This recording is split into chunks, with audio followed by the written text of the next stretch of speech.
ဒီဗီဒီယိုလောက်ပါပဲဗျနောက်ထပ်သူတို့ရဲ့အားသာချက်အနေချက်တွေနဲ့အတူနောက်ဗီဒီယိုလေးမှာပြန်တွေ့ကြမယ်ဗျဟုတ်ကဲ့ဒီတစ်ခေါက်ကတော့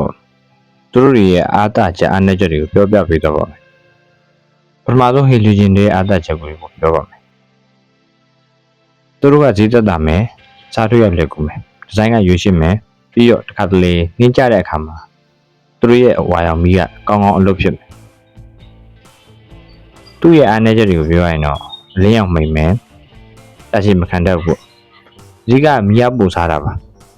အဲ့ဒီပါပဲနောက်ဆုံးအနေနဲ့ LED မီးရဲ့အားသာချက်တွေကိုပြောပြပါမယ်သူတို့ကပို့ပြီးလင်းတယ်ဝေးပို့ပြေးတယ်50နဲ့80ရာခိုင်နှုန်းထိမီးရစားတတ်တယ်တရှိခံတယ်ပြီးတော့ဆိုင်ရဲ့တုံခါမှုတံကိုခံနိုင်တယ်သူတို့ရဲ့အားနည်းချက်တွေကတော့ဈေးကြီးတာနဲ့ဈေးရတာတွေကလည်းမိခွက်နဲ့အမကိုက်ဘူးဆိုရင်အလင်းရောင်စူးစူးတွေတက်တက်ပါတယ်ပြီးတော့ဟီလိုဂျင်နဲ့အဲဒီလိုကြားထဲမှာနောက်ထပ်မီတစ်မျိုးထပ်ရှိနေပါသေးတယ်ဗျအဲ့ဒါကတော့ HND လို့ခေါ်ပါတယ်နောက်ဗီဒီယိုမှာပြန်တွေ့ပါမယ်ဒီနေ့တော့ဒီလောက်ပါပဲဗျကျေးဇူးအထူးတင်ပါတယ်